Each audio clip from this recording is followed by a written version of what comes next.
তাহলে হুজুর বলেন আমি মেরাজের রাত্রে জাহান্নামের মধ্যে গিয়ে দেখে আসি এক শ্রেণীর মহিলারা হাতে হ্যান্ডকাপ দিয়ে ঝুলানো, জাহান্নামের আগুন নিচে দিয়ে তারে পোড়াইতেছে। দেখেন রেস্টুরেন্টে যে দেখবেন গ্রিল পোড়ায়, গ্রিল জালনার গ্রিল না, পোল্ট্রি মুরগি শুলে তেল মশলা মাখাইয়া সিকির মধ্যে গাইতা কতগুলো গাইতে দিয়ে মেশিনে ঘুরতে থাকে, নিচে গ্যাসের আগুনে তাপ দেয়, গলে গলে রস নিচে ঝরতে থাকে। অবশেষে পুড়তে পুড়তে রস শেষ হয়ে একেবারে পোড়া কয়লার মতো হয়ে যায়, এর নাম গ্রিল। হুজুর বলেন আমি জাহান্নামের ভিতরে নারীদের কিরকম গ্রিল পোড়ার মতো গ্রিল পোড়া হতে দেখে আসি। কের মাথার চুল ধরে ঝুলানো, কের জিব্বায় হুক দিয়ে ঝুলানো, কের ঠোঁটে হুক দিয়ে ঝুলানো, কের স্তনে হুক দিয়ে ঝুলানো, কের হাতে হ্যান্ডকাপ দিয়ে ঝুলানো, কের মাথা নিচে মুখী করে ঝুলানো, পাও মোর মুখী করে ঝুলানো। যে যে হালাতে ঝুলন্ত থাকুক, উলাঙ্গা মহিলারা সবগুলো এভাবে ঝুলন্ত আছে, আর তাদের নারী বুড়ি পয়সা সরঙ্গাদে বের হচ্ছে। এ পর্যন্ত শেষ নয়, এই নারী বুড়ি যে পয়সা পুজ হয়ে সরঙ্গাদে বের হচ্ছে, এক শ্রেণীর পুরুষদেরকে আবার অর্ডার করছে তোমরা সেগুলো জিব্বে দে চাইটা খাও, তারাও জাহান্নামী। নারীদের সরঙ্গাদে বের হওয়া পচা পুজ পুরুষরা জিব্বে দে চাইটা খায়। রহমতে আলম নবী বিশ্ব নবী মুহাম্মদুর রাসূলুল্লাহ এক তো লজ্জার সাগর, আর একটা দরদের সাগর, মায়ার সাগর নবী। এক নজর দেখে চক্ষু বন্ধ করে ফেলছেন, আর সহ্য করতে পারছেন না। জিব্রাইলকে বললেন, জিব্রাইল মান হুন্না ওয়া মান হাউলাই, মহিলারা বা কারা, পুরুষরা বা কারা, জিব্রাইল একটু কও।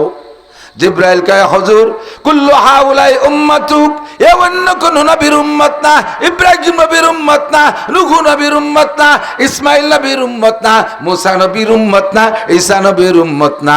আপনাকে দেখানো হচ্ছে অ্যাডভান্স কইরা আপনার উম্মতের দৃশ্য, এগুলো সবই আপনার উম্মত। ফামা বালুহুন্না মা বালুহুম, জিব্রাইল নারীদের এই অবস্থা কেন আর পুরুষের এই বিচার কেন, একটু দোষটা বলে দাও। জিব্রাইল বললেন, হুজুর নারীদের অপরাধ হলো হুন্নাজ জুনাত, হুন্নাজ জুনাত, এই মহিলারা হলো ব্যভিচারিণী, চরিত্রহীন, জিনাখোর নারী। দেখে যান, উম্মতকে বলবেন অবশ্যই আপনার উম্মতের পরিস্থিতি এমন হবে, লক্ষ লক্ষ নারীরা জিনার কারণে, জিনার অপরাধে জাহান্নামের মধ্যে পোড়ানো হচ্ছে। দীর্ঘ টাইম পোড়ার পরে যখন কলিজায় আগুন লাইগা গেছে, চিৎকার মেরে বলতে থাকবে, রব্বানা আশরিবনা শাইয়্যাম মিনাল মিম্মাইন বারিদ, ও আল্লাহ একটু ঠান্ডা পানির ব্যবস্থা কি করা যায়। 70 লক্ষ বছর চিৎকারের পরে আল্লাহ পাক ঠান্ডা পানি দেবে, এমন ঠান্ডা ঠান্ডা, যেই ঠান্ডা পানি খাওয়ার সঙ্গে সঙ্গে শরীরটা একেবারে জমাট বাঁধা বরফ হয়ে যাবে। গরমে যেমন কষ্ট হয়, ঠান্ডা কিন্তু কষ্ট তার চেয়ে কম হয় না। আমার বাংলাদেশে 9 মাস গরম, কোন জায়গায় শুনি না যে গরমে মানুষ মারা গেছে, কিন্তু 3 মাস ঠান্ডা থাকে। প্রচন্ড শীতের কারণে শোনা যায় রংপুর, কুড়িগ্রাম, রৌমারী, পঞ্চগড়, ঠাকুরগাঁও, বীরগঞ্জ, উত্তরবঙ্গ দিয়ে বুড়ো মানুষ মরিয়ে সাপ হয়ে যাচ্ছে। অমুক জায়গায় রিদান লাগাতে যাইয়া কিষেনরা, কামলারা ঠান্ডায় একেবারে জমি মারা গেছে। ঠান্ডার কারণে মরণের খবর শোনা যায়, গরমের কারণে খুব একটা শোনা যায় না। আরে জাহান্নামের ভিতরে যে শাস্তি দেওয়ার জন্য গরমও যেমন গরম, ঠান্ডাও তার চাইতে কম না। যখন পানি দেশে ঠান্ডা পানি খাইয়া এমন জমাট বেঁধে গেছে, সহ্য করতে পারছে না, আবার উল্টো চিৎকার করে, রব্বানা আশরিবনা শাইয়্যাম মিন মাইন হামিম, ও আল্লাহ এত ঠান্ডা তো চাই নাই, চাইলাম যত ঠান্ডা তার চেয়ে দিয়ে ফেলছো, বেশি সহ্য হয় না, একটু গরম পানির ব্যবস্থা করো। আবার 70 লক্ষ বছর চিৎকার করার পরে গরম পানি দেওয়া হবে, তবে পান করার জন্য নয়। সুব্বু করা সিকিন্না হামিম, সর্বপ্রথম গরম পানি ঢেলে দেবে তাদের মাথার উপরে, সারাটা গা ফুসকা ধরে যাবে গরম পানিতে, বিশাল বিশাল ফুসকা ভরা শুধু পুজ আর পুজ। বিস্ফোড়া হইলে পুজ যখন পাইকে যায়, বিস্ফোড়া ভিতরের পুজে কেমন অশান্তি লাগে, যার জীবনে 2-1 হয়েছে জানা আছে। এই পুজে এমন কামড় শুরু করছে, চিৎকার মারবে, আল্লাহ তাড়াতাড়ি পুজ পরিষ্কার করো, অপারেশন করে দাও। সুম্বা সুব্বু করা শিখি মাহমিম, আবার মাথায় গরম পানি ঢেলে দেওয়া হবে। এই গরম পানিতে শরীরের সব পুজগুলো ফাইটা, ফুসকাগুলো ফাইটা, এই পুজগুলো একটা নালা দিয়ে একটা গর্তের মধ্যে জমা হবে, একটা পাত্রে কড়াইয়ের মধ্যে জমা হবে। ওই কড়াইয়ের নিচে জাহান্নামের আগুন দিয়ে জাল দেওয়া হবে। জাল দিতে দিতে দিতে দিতে এমন উত্তপ্ত হবে মনে হয় যেন কড়াইয়ের ভিতরে পুঁজ দিয়ে আগুন বের হচ্ছে। এরা তো সে সময় পর্যন্ত গরম পানি চেয়েই যাচ্ছে, উপরে ফুসকা হয়েছে কিন্তু বিরোধ ভিতরে সেই ঠান্ডার কারণে এখনো ঠান্ডা কাটে নাই, ঠান্ডা পানি চেয়ে যাচ্ছে, গরম পানি চেয়ে যাচ্ছে। এখন এই পুঁজ তাদেরকে কড়াই ধরে দেওয়া হবে, পুঁজ খা। আপনি বলবেন যে খাবো না তার কি, খাবো না তার কি, রিমান্ডে যারা গেছে তাকে কাছে শুনি দেন, যা জীবনে করে নাই বাড়ির ঠেলায় তাও কোয়া লাগে, লাগে কি লাগে না? ফেরেশতারা জাহান্নামের ভিতরে এমন রিমান্ড দেবে তোমার ওই পচা পুষ খাওয়া লাগবে। একে বলা হয় সদিদ। কোরআন শরীফের ভিতরে দেখবেন বহুত জায়গা সদিদের কথা আছে কোরআন শরীফে। জাহান্নামীদের খাদ্য হবে সদিদ। সদিদ মানে এই পচা পুষ, গরম পুষ। খাওয়ার সঙ্গে সঙ্গে ওই মহিলাদের পেটের ভিতরে নাড়ি বুড়ি পয়সা ওই পুজের মতো সরঙ্গাদে বের হবে। ওই হলো সেই মহিলারা যারা হবে জোনাত ব্যভিচারিণী। 3 নম্বরে নবী, 2 নম্বর কি বলা হয়, এরপরে খাইতেছে যারা তারা কারা? সাহাবায়ে কিরাম নবী পাক জিজ্ঞেস করলেন জিব্রাইল, খাইতেছে যারা তারা কারা? জিব্রাইল জবাব দিলেন, এদের 2টা দোষ। হ্যাঁ যুবকরা খেয়াল করো। 1 নম্বর দোষ হলো অহুম জানি, এরা সব জিনাকর পুরুষ, এরা ব্যভিচার পুরুষ। জিনা করছে, জিনার নেশায় থাকতে থাকতে বিনা তওবায় মারা গেছে। যদি ভাগ্য করে একবার তুমি অন্তর থেকে তওবা করে ছেড়ে দিতে পারো তাহলে তোমার জন্য এই শাস্তি হবে না ইনশাআল্লাহ।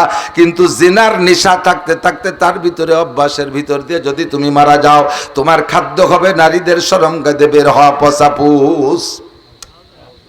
একটু বলবেন না নাউজুবিল্লাহ? ভয় লাগে কি লাগে না? খাইতে পারবেন? এটা কি সম্মানী খানা? রিজকে কারিম, সম্মানী খানা। এই খাদ্য তোমাকে খাইতে হবে। এরা ব্যভিচার পুরুষ। 2 নম্বর হলো অগুম সারিবুল খামার, আপনার উম্মতের মদখোর উম্মত, গাঁজাখোর উম্মত, ইয়াবাখোর উম্মত, ফেন্সিডিলখোর উম্মত। 2 নম্বর নবী পাক বলেন যাদের জন্য জাহান্নাম ওয়াজিব, জান্নাত হারাম। মনে আছে? 2 নম্বর হলো আল্লাহ আক, মা বাবার না ফরমান সন্তান। যেই সন্তানরা আব্বা মাকে ভ্রুক্ষেপ করে না, আব্বা মার কথা মতো চলে না। ও যুবক, আমার প্রাণ প্রিয় সোনারা, আমিও কিন্তু সন্তানের আব্বা। তবে আলহামদুলিল্লাহ আমার সন্তানরা নাশেজ বিয়াদব না। আমার 4টে ছেলে হাফেজ এবং মাদ্রাসায় ভালো মানে পড়াশোনা করে। জীবনে সামনে আইসা জোরে কথা বলে না, ভয়তে আবার সামনে এখনো বসে খানা খায় না। বড় হয়ে গেছে এখন, তারা সেভাবে সম্মান করে চলে। ছেলেরা যে মাদ্রাসায় পড়ে আল্লাহর রহমতে প্রত্যেকটা মাদ্রাসা থেকে আমার সন্তানদের প্রশংসা আছে। আব্বা হয়েছি বুঝতে পারি এখন, সন্তানে উল্টো পাল্টা করলে কত কষ্ট লাগে তুমি এখন বুঝতেছো না। আল্লাহ রাসূল বলেন যাদের জন্য জান্নাত হারাম, জাহান্নাম ওয়াজিব। 2 নম্বর মানুষ হলো আল আক, ওই সন্তান যে তার আব্বা মার সাথে নাফরমানি করে, আব্বা মার কথা মানে না, বেয়াদবি করে। কোনো আব্বা মা সন্তানের কোনোদিনও অকল্যাণ চায় না, অমঙ্গল চায় না। কথা বলেন ঠিক কি ঠিক না? আপনাদের এই মাওলানা মাকসুদুল হক সাহেব গহরডাঙ্গার মুহাদ্দিস, আপনাদের এই এলাকারই তো সন্তান।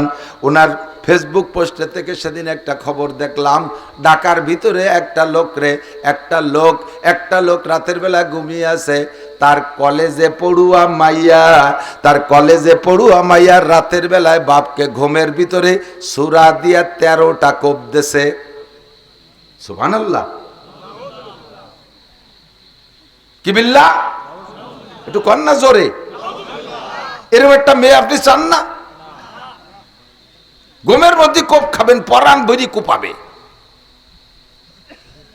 আব্বার আরে ছেলেবেলাতে পুরুষ সন্তানে মারে, এটা দূরে একটা শুনি। কিন্তু মায়ের আজীবন ভরে বাপের পক্ষে থাকে, ছেলেরা যায় মার পক্ষে। ঠিক না?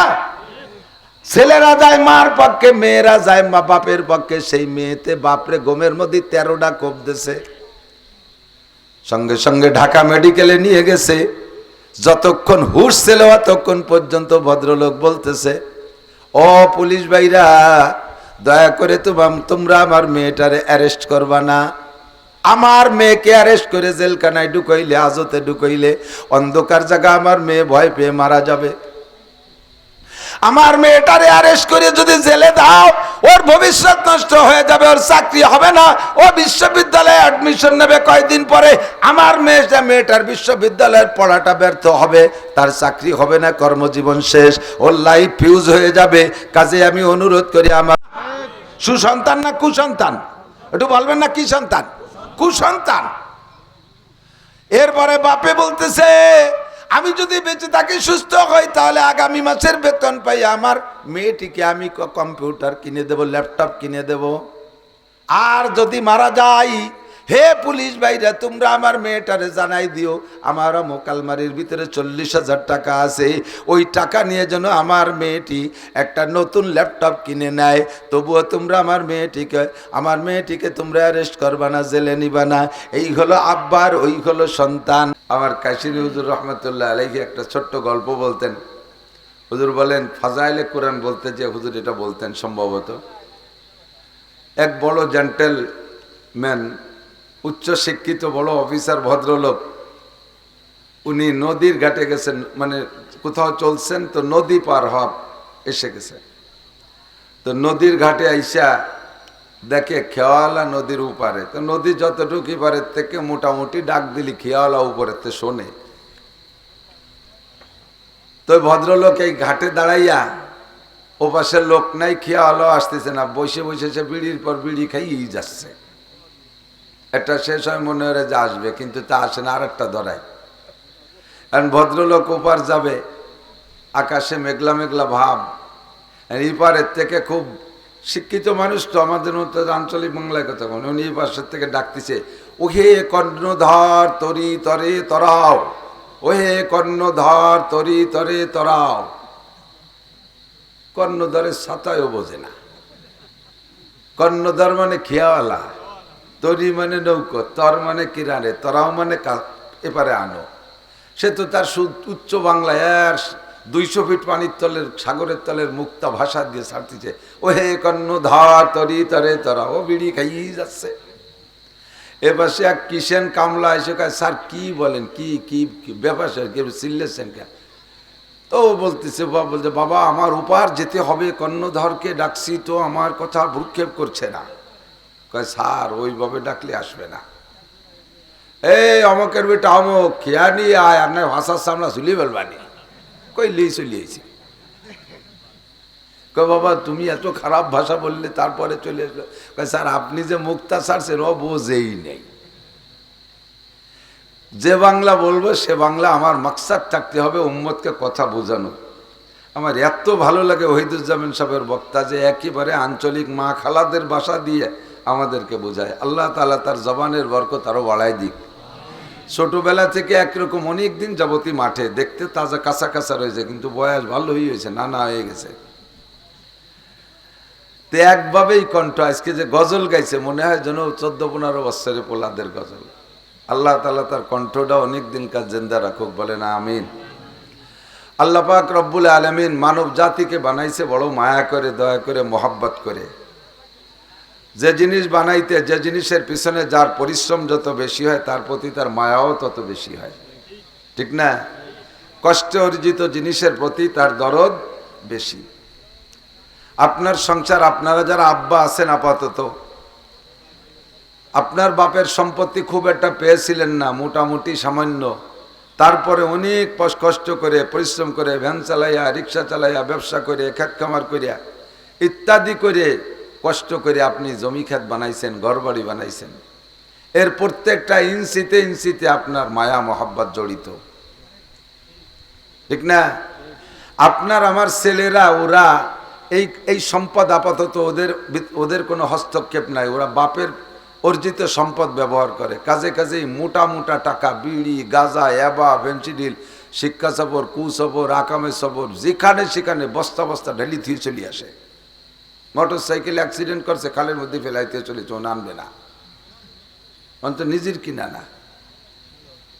আমার চাচাজান হযরত মাওলানা আব্দুল ওয়াহাব সাহেব রহমতুল্লাহ ছোট ছোট চুটকি বলতেন, তার ভিতরে একটা এক যুবক, কথা না বলি মুরব্বীরা, এক যুবক, দামি একটা যুবক, মানে যুবক বিয়ে শাদী করছে, এই সাইজের যুবক, বুড়োই নেই, তো যুবক দামি একটা শাল দিয়ে, শাল বোঝেন তো, 1924 সাল, 2024 সাল, চাদর শাল, কাশ্মীরি শাল, 12,000 টাকা দাম শালটার। এই শালের কেনি দিয়ে একজোড়া স্যান্ডেল পরিষ্কার করতেছে। স্যান্ডেল জোড়ার বয়স বছর 3 কবে, কমলা স্যান্ডেল। তারে মুসির দোকানে নিয়ে পাল্টাতে তার মূল বডির কিছু নাই, ওই জোড়াই দিয়ে চামড়াই দিয়ে স্যান্ডেল হয়ে গেছে, তাই শাল দিয়ে পরিষ্কার করে। জিজ্ঞেস করল, তুই এত দামি শাল দিয়ে ছিঁড়া স্যান্ডেল মুসি, শাল কার আর স্যান্ডেল কার? ওই স্যান্ডেল জোড়া কিনছি বড় কষ্ট করে ভ্যান চালাইয়া, ওটা আমার নিজের টাকার, আর এই শালটা দিয়েছে আমার শ্বশুর। শাল তো শ্বশুরের দিয়া, এই জন্যই তার প্রতি মায়া নাই। আর স্যান্ডেল নিজের পরিশ্রমের টাকা, এই জন্যই তারপর মায়া। 12,000 টাকা দামে শাল দিয়ে 300 টাকা দামে ছিঁড়া স্যান্ডেল মোছে। ওই শাল যদি নিজের কষ্ট করে কেনা লাগতো, ওই দিয়ে স্যান্ডেল মুছে না, ও বছরে একদিন গায়েও দিত না, ট্রাঙের মধ্যে থুয়ে যেত। শ্বশুর বাড়ি যাওয়ার সময় গাড়ি ফেলায় নিয়ে আবার আলনার পর থুয়ে দিয়ে ফিরে গাড়ি নিয়ে চলে আসতো। ঠিক না? সন্তান জন্ম দিতে বাপও লাগে, মাও লাগে। আমরা যারা বাপ হয়েছি তারা আমাদের অভিজ্ঞতা আছে। সন্তান জন্ম দিতে উভয়ের সংমিশ্রণ লাগে, কিন্তু সন্তানের পিছনে পরিশ্রম কার বেশি? বাবার বেশি। 10 মাস পেটে রেখে দেখছেন কিরম চায় বাবা বলে, সেই দলে ভোট দিচ্ছেন না? বিটিকে কাছে শুনে দেন। মেডিকেল সায়েন্সের গবেষণা আবিষ্কার, একজন পুরুষ যদি 50 বছর পর্যন্ত জাগতিকভাবে ভালো মানের পরিশ্রম করে, একটানা 50 বছর, এই 50 বছরের পরিশ্রমকে একত্রিত করা তো সম্ভব না। যদি করা সম্ভব হতো, তাতে যে পরিমাণ পরিশ্রম হয়, একটা মহিলা তার জীবনের প্রথম বাচ্চা জন্ম দিতে যদি নর্মাল ডেলিভারিতে জন্ম দেয়, এই পুরুষের 50 বছরের পরিশ্রমের চাইতেও তার একবারের প্রথম বাচ্চাটা নর্মাল ডেলিভারি দিতে কষ্ট বেশি। আমি 50 বছর পরিশ্রম করতেছি, বেঁচে আছি, কিন্তু মহিলাটার পরিশ্রম কত বেশি যে প্রথম বাচ্চাটা ডেলিভারি দিতে যে বহু মা মারা যাচ্ছে। তো যেই পরিশ্রমে মানুষটা মারা যায়, ওই পরিশ্রমটা কি পরিমাণ হতে পারে?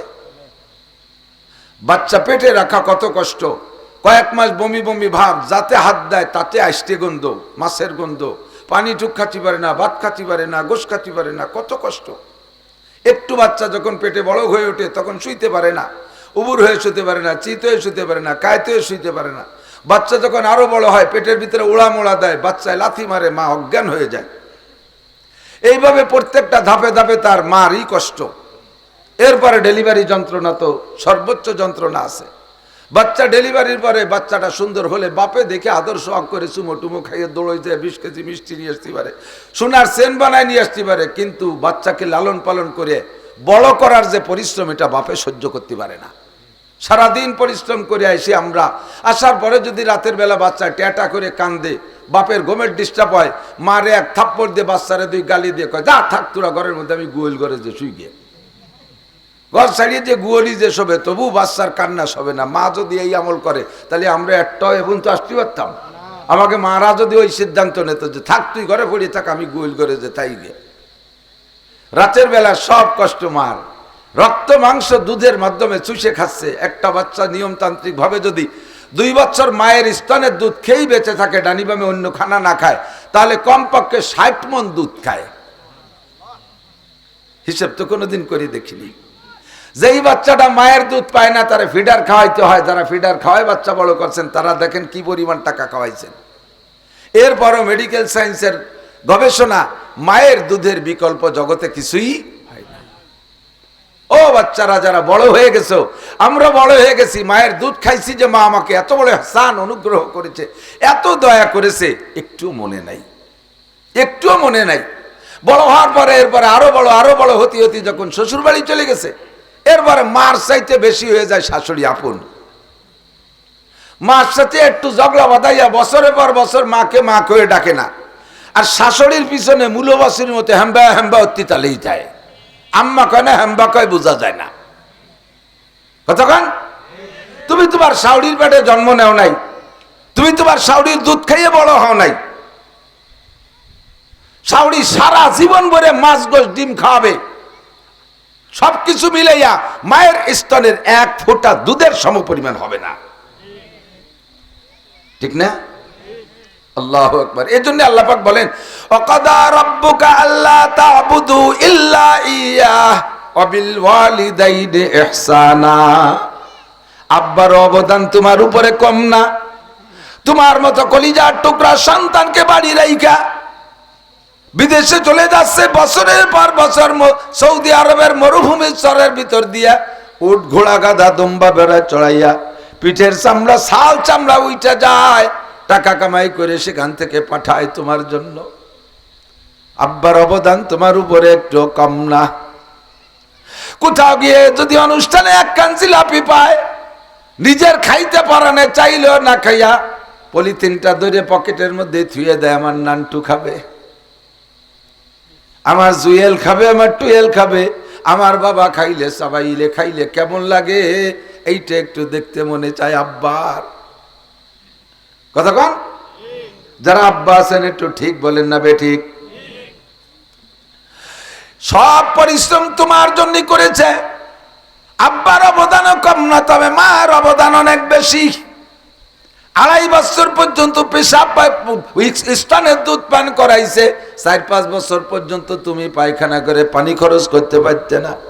তুমি পায়খানা করে মাখা এনেছো, মা তা হাত দিয়ে পরিষ্কার করে, এখনো হাতের থেকে গন্ধ যায় নেই, সেই অবস্থায় তোমার কোলের মধ্যে বসাইয়া মায়ে তার আরা খাদ্যে খানা খায়, নাকের ভিতরে তোমার পায়খানার গন্ধ আসে, ওদিকে মা খানা খাওয়াই লাগে। এই কষ্ট জগতের আর কেউ করতে রাজি না। এজন্য সন্তান আজীবন আব্বা মার কাছে ঋণী। যেই সন্তান আব্বা মার নাফরমানি করে, নবী পাক বলেন সালাসাতুন কদ হারামাল্লাহু আলাইহিমুল জান্নাহ, 3 ব্যক্তির জন্য আল্লাহ পাক জান্নাতকে হারাম ঘোষণা দিয়েছেন। মুখস্থ থাকবে কয় ব্যক্তি? একটু মস্ক করি, কয় ব্যক্তি? এদের জন্য জান্নাত হারাম না জাহান্নাম হারাম? জান্নাত হারাম, জাহান্নাম ওয়াজিব। জান্নাত যদি হারাম হয় তাহলে জাহান্নাম ওয়াজিব হয়ে যায়। 3 ব্যক্তির জন্য জান্নাত হারাম। 1 নম্বর ব্যক্তি, যুব সমাজ ভালো করে শোন, তামাশা করে উড়াই দিস না। বিশ্ব নবী মুহাম্মদুর রাসূলুল্লাহ মেরাজের রাত্রে জাহান্নামে গিয়ে দেখে আসছে তোমার পরিণতি। ওই যুবক 1 নম্বরে মুদমিনুল খামার, যেই সকল মানুষ নিশায় অভ্যস্ত, নিশাখোর, মদ খায়, গাঁজা খায়, ইয়াবা খায়, ফেনসিডিল খায়, হিরোইন খায়, আঠা খায়, কত তাজে আবিষ্কার করছে। ছোটবেলায় শুনতাম একটু তাড়ি আর মদ, মুরব্বীরা কথা কর না কেন, এসছে বেশি শুনতাম নিয়ে নি এই আবা বাবা ডাল কতটা। কয় বছর আগে যে ঢাকায় যাইয়ে এই নিশারস করতে, পরে ঘরে আসার পরে এক যুবক কয়, হুজুর আপনি তো সব জানেন না, আরো যে কতটা খায়। ইদানিং আমাকে ঢাকায় শুরু হয়েছে, শুকনো পায়খানা পোড়াইয়ে তারির দুমো নিলিও নিশা হয়, শূন্য গু খাওয়া ধরছে। হুজুর বলেন মুদমিনুল খামার, এখনই তওবা করো, বিনা তওবায় যদি মারা যাও তাহলে হুজুর বলেন আমি মেরাজের রাত্রে জাহান্নামের মধ্যে গিয়ে দেখে আসি 1 শ্রেণীর মহিলারা হাতে হ্যান্ডকাপ দিয়ে ঝুলানো, জাহান্নামের আগুন নিচে দিয়ে তারে পোড়াইতেছে। দেখেন রেস্টুরেন্টে যে দেখবেন গ্রিল পোড়ায়, গ্রিল জালনার গ্রিল না, পোল্ট্রি মুরগি শুইলে তেল মশলা মাখাইয়া সিকির মধ্যে গাইতা কতগুলো গাইতে দিয়ে মেশিনে ঘুরতে থাকে, নিচে গ্যাসের আগুনে তাপ দেয়, গলে গলে রস নিচে ঝরতে থাকে, অবশেষে পুড়তে পুড়তে রস শেষ হয়ে একেবারে পোড়া কয়লার মতো হয়ে যায়, এর নাম গ্রিল। হুজুর বলেন আমি জাহান্নামের ভিতরে নারীদের কিরকম গ্রিল পোড়ার মতো গ্রিল পোড়া হতে দেখে আসি। কের মাথার চুল ধরে ঝুলানো, কের জিব্বায় হুক দিয়ে ঝুলানো, কের ঠোঁটে হুক দিয়ে ঝুলানো, কের স্তনে হুক দিয়ে ঝুলানো, কের হাতে হ্যান্ডকাপ দিয়ে ঝুলানো, কের মাথা নিচে মুখী করে ঝুলানো, পাও মোর মুখী করে ঝুলানো। যে যে হালাতে ঝুলন্ত থাকুক, উলাঙ্গা মহিলারা সবগুলো এভাবে ঝুলন্ত আছে, আর তাদের নারী বুড়ি পয়সা সরঙ্গাদে বের হচ্ছে। এ পর্যন্ত শেষ নয়, এই নারী বুড়ি যে পয়সা পুজ হয়ে সরঙ্গাদে বের হচ্ছে, 1 শ্রেণীর পুরুষদেরকে আবার অর্ডার করছে তোমরা সেগুলো জিব্বে দিয়ে চাইটা খাও, তারাও জাহান্নামী। নারীদের সরঙ্গাদে বের হওয়া পচা পুজ পুরুষরা জিব্বে দিয়ে চাইটা খায়। রহমতে আলম নবী বিশ্ব নবী মুহাম্মদুর রাসূলুল্লাহ, এক তো লজ্জার সাগর, আর একটা দরদের সাগর, মায়ার সাগর নবী। 1 নজর দেখে চক্ষু বন্ধ করে ফেলছেন, আর সহ্য করতে পারছেন না। জিব্রাইলকে বললেন, জিব্রাইল মান হুন্না ওয়া মান হাউলাই, মহিলারা বা কারা, পুরুষরা বা কারা, জিব্রাইল একটু কও।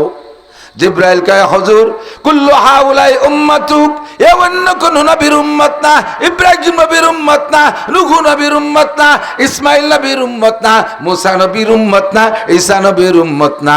আপনাকে দেখানো হচ্ছে অ্যাডভান্স কইরা আপনার উম্মতের দৃশ্য, এগুলো সবই আপনার উম্মত। ফামা বালুহুন্না মা বালুহুম, জিব্রাইল নারীদের এই অবস্থা কেন আর পুরুষের এই বিচার কেন, একটু দোষটা বলে দাও। জিব্রাইল বললেন হুজুর নারীদের অপরাধ হলো হুন্নাজ জুনাত, এই মহিলারা হলো ব্যভিচারিণী চরিত্রহীন জিনাখোর নারী। দেখে যান, উম্মতকে বলবেন অবশ্যই আপনার উম্মতের পরিস্থিতি এমন হবে, লক্ষ লক্ষ নারীরা জিনার কারণে জিনার অপরাধে জাহান্নামের মধ্যে পোড়ানো হচ্ছে। দীর্ঘ টাইম পোড়ার পরে যখন কলিজায় আগুন লাইগা গেছে, চিৎকার মেরে বলতে থাকবে রব্বানা আশরিবনা শাইয়্যাম মিনাল মিম্মাইন বারিদ, ও আল্লাহ একটু ঠান্ডা পানির ব্যবস্থা কি করা যায়। 70 লক্ষ বছর চিৎকারের পরে আল্লাহ পাক ঠান্ডা পানি দেবে, এমন ঠান্ডা যেই ঠান্ডা পানি খাওয়ার সঙ্গে সঙ্গে শরীরটা একেবারে জমাট বাঁধা বরফ হয়ে যাবে। গরমে যেমন কষ্ট হয়, ঠান্ডায় কিন্তু কষ্ট তার চেয়ে কম হয় না। আমার বাংলাদেশে 9 মাস গরম, কোন জায়গায় শুনি না যে গরমে মানুষ মারা গেছে, কিন্তু 3 মাস ঠান্ডা থাকে। প্রচন্ড শীতের কারণে শোনা যায় রংপুর, কুড়িগ্রাম, রৌমারী, পঞ্চগড়, ঠাকুরগাঁও, বীরগঞ্জ উত্তরবঙ্গ দিয়ে বুড়ো মানুষ মরিয়ে সাপ হয়ে যাচ্ছে। অমুক জায়গায় ইরিদান লাগাতে যাইয়া কিষেনরা কামলারা ঠান্ডায় একেবারে জমি মারা গেছে। ঠান্ডার কারণে মরণের খবর শোনা যায়, গরমের কারণে খুব একটা শোনা যায় না। আরে জাহান্নামের ভিতরে যে শাস্তি দেওয়ার জন্য গরমও যেমন গরম, ঠান্ডাও তার চাইতে কম না। যখন পানি দেশে ঠান্ডা পানি খাইয়া এমন জমাট বেঁধে গেছে, সহ্য করতে পারছে না, আবার উল্টো চিৎকার করে রব্বানা আশরিবনা শাইয়্যাম মিন মাইন হামিম, ও আল্লাহ এত ঠান্ডা তো চাই নাই, চাইলাম যত ঠান্ডা তার চেয়ে দিয়ে ফেলছো, বেশি সহ্য হয় না, একটু গরম পানির ব্যবস্থা করো। আবার 70 লক্ষ বছর চিৎকার করার পরে গরম পানি দেওয়া হবে, তবে পান করার জন্য নয়। সুব্বু করা সিকিন্না হামিম, সর্বপ্রথম গরম পানি ঢেলে দেবে তাদের মাথার উপরে, সারাটা গা ফুসকা ধরে যাবে গরম পানিতে, বিশাল বিশাল ফুসকা ভরা শুধু পুজ আর পুজ। বিস্ফোড়া হইলে পুজ যখন পাইকে যায়, বিস্ফোড়া ভিতরের পুজে কেমন অশান্তি লাগে, যার জীবনে 2-1 বার হয়েছে জানা আছে। এই পুজে এমন কামড় শুরু করছে, চিৎকার মারবে আল্লাহ তাড়াতাড়ি পুজ পরিষ্কার করো, অপারেশন করে দাও। সুম্বা সুব্বু করা সিকি মাহমিম, আবার মাথায় গরম পানি ঢেলে দেওয়া হবে। এই গরম পানিতে শরীরের সব পুজগুলো ফাইটা, ফুসকাগুলো ফাইটা, এই পুজগুলো একটা নালা দিয়ে একটা গর্তের মধ্যে জমা হবে, একটা পাত্রে কড়াইয়ের মধ্যে জমা হবে। ওই কড়াইয়ের নিচে জাহান্নামের আগুন দিয়ে জাল দেওয়া হবে। জাল দিতে দিতে দিতে দিতে এমন উত্তপ্ত হবে, মনে হয় যেন কড়াইয়ের ভিতরে পুজ দিয়ে আগুন বের হচ্ছে। এরা তো সে সময় পর্যন্ত গরম পানি চেয়েই যাচ্ছে। উপরে ফুসকা হয়েছে, কিন্তু ভিতরে সেই ঠান্ডার কারণে এখনো ঠান্ডা কাটে নাই। ঠান্ডা পানি চেয়ে যাচ্ছে, গরম পানি চেয়ে যাচ্ছে। এখন এই পুজ তাদেরকে কড়াই ধরে দেওয়া হবে, পুজ খা। আপনি বলবেন যে খাবো না তার কি, রিমান্ডে যারা গেছে তাকে কাছে শুনি দেন, যা জীবনে করে নাই বাড়ির ঠেলায় তাও কওয়া লাগে কি লাগে না। ফেরেশতারা জাহান্নামের ভিতরে এমন রিমান্ড দেবে, তোমার ওই পচা পুজ খাওয়া লাগবে। একে বলা হয় সদিদ। কোরআন শরীফের ভিতরে দেখবেন বহুত জায়গা সদিদের কথা আছে। কোরআন শরীফে জাহান্নামীদের খাদ্য হবে সদিদ মানে এই পচা পুজ, গরম পুজ। খাওয়ার সঙ্গে সঙ্গে ওই মহিলাদের পেটের ভিতরে নাড়ি বুড়ি পয়সা ওই পুজের মতো সরঙ্গাদে বের হবে। ওই হলো সেই মহিলারা যারা হবে জোনাত ব্যভিচারিণী। 3 নম্বরে নবী, 2 নম্বর কি বলা হয়, এরপরে খাইতেছে যারা, তারা কারা? সাহাবায়ে কিরাম নবী পাক জিজ্ঞেস করলেন, জিব্রাইল খাইতেছে যারা তারা কারা? জিব্রাইল জবাব দিলেন, এদের 2টা দোষ। হ্যাঁ যুবকরা খেয়াল করো। 1 নম্বর দোষ হলো অহুম জানি, এরা সব জিনাকর পুরুষ, এরা ব্যভিচার পুরুষ। জিনা করছে, জিনার নেশায় থাকতে থাকতে বিনা তওবায় মারা গেছে। যদি ভাগ্য করে একবার তুমি অন্তর থেকে তওবা করে ছেড়ে দিতে পারো, তাহলে তোমার জন্য এই শাস্তি হবে না ইনশাআল্লাহ। কিন্তু জিনার নেশা থাকতে থাকতে তার ভিতরে অভ্যাসের ভিতর দিয়ে যদি তুমি মারা যাও, তোমার খাদ্য হবে নারীদের সরঙ্গাদে বের হওয়া পচা পুষ। একটু বলবেন না নাউজুবিল্লাহ? ভয় লাগে কি লাগে না? খাইতে পারবেন? এটা কি সম্মানী খানা? রিজকে কারিম, সম্মানী খানা। এই খাদ্য তোমাকে খাইতে হবে। এরা ব্যভিচার পুরুষ। 2 নম্বর হলো হুম শারিবুল খামার, আপনার উম্মতের মদখোর উম্মত, গাঁজাখোর উম্মত, ইয়াবাখোর উম্মত, ফেন্সিডিলখোর উম্মত। 2 নম্বর নবী পাক বলেন যাদের জন্য জাহান্নাম ওয়াজিব, জান্নাত হারাম। মনে আছে? 2 নম্বর হলো আল্লাহ আক, মা বাবার না ফরমান সন্তান। যেই সন্তানরা আব্বা মাকে ভ্রুক্ষেপ করে না, আব্বা মার কথা মতো চলে না। ও যুবক, আমার প্রাণ প্রিয় সোনারা, আমিও কিন্তু সন্তানের আব্বা। তবে আলহামদুলিল্লাহ আমার সন্তানরা নাশেজ, বিয়াদব না। আমার 4টে ছেলে হাফেজ এবং মাদ্রাসায় ভালো মানে পড়াশোনা করে। জীবনে সামনে আইসা জোরে কথা বলে না, ভয়তে আবার সামনে এখনো বসে খানা খায় না। বড় হয়ে গেছে এখন, তারা সেভাবে সম্মান করে চলে। ছেলেরা যে মাদ্রাসায় পড়ে, আল্লাহর রহমতে প্রত্যেকটা মাদ্রাসা থেকে আমার সন্তানদের প্রশংসা আছে। আব্বা হয়েছি বুঝতে পারি এখন, সন্তানে উল্টো পাল্টা করলে কত কষ্ট লাগে তুমি এখন বুঝতেছো না। আল্লাহ রাসূল বলেন যাদের জন্য জান্নাত হারাম, জাহান্নাম ওয়াজিব। 2 নম্বর মানুষ হলো আল আক, ওই সন্তান যে তার আব্বা মার সাথে নাফরমানি করে, আব্বা মার কথা মানে না, বেয়াদবি করে। কোনো আব্বা মা সন্তানের কোনোদিনও অকল্যাণ চায় না, অমঙ্গল চায় না। কথা বলেন ঠিক কি ঠিক না? আপনাদের এই মৌলানা মাকসুদুল হক সাহেব গহরডাঙ্গার মুহাদ্দিস, আপনাদের এই এলাকারই তো সন্তান। ওনার ফেসবুক পোস্টে থেকে সেদিন একটা খবর দেখলাম, ঢাকার ভিতরে একটা লোক রাতের বেলা ঘুমিয়ে আছে। তার কলেজে পড়ুয়া মাইয়া রাতের বেলায় বাপকে ঘুমের ভিতরে সূরা দিয়া 13টা কোপ দেছে। সুবহানাল্লাহ, কি বিল্লাহ, একটু কন্যা জোরে। এরকম একটা মেয়ে আপনি চান না? ঘুমের মধ্যে কোপ খাবেন, পরাণ ভরি কোপাবে। আব্বার আরে ছেলেবেলাতে পুরুষ সন্তানে মারে, এটা দূরে একটা শুনি, কিন্তু মায়ের আজীবন ভরে বাপের পক্ষে থাকে, ছেলেরা যায় মার পক্ষে। ঠিক না?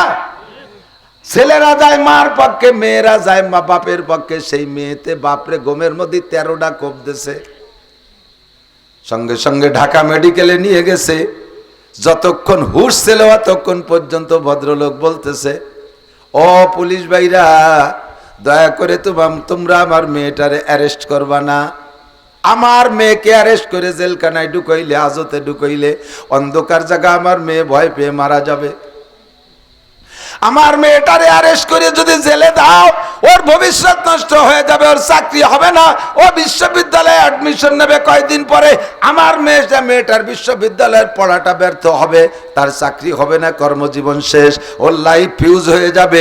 কাজে আমি অনুরোধ করি, আমার সুসন্তান না কুসন্তান, একটু বলবেন না কি সন্তান? কুসন্তান। এরপরে বাপে বলতেছে, আমি যদি বেঁচে থাকি, সুস্থ হই, তাহলে আগামী মাসের বেতন পাই আমার মেয়েটিকে আমি কম্পিউটার কিনে দেব, ল্যাপটপ কিনে দেব। আর যদি মারা যাই, হে পুলিশ ভাইরা, তোমরা আমার মেয়েটারে জানাই দিও, আমার মোকালমারির ভিতরে 40,000 টাকা আছে, ওই টাকা নিয়ে যেন আমার মেয়েটি একটা নতুন ল্যাপটপ কিনে নেয়। তবুও তোমরা আমার মেয়েটিকে তোমরা অ্যারেস্ট করবা না, জেলে নিবা না। এই হলো আব্বার, ওই হলো সন্তান।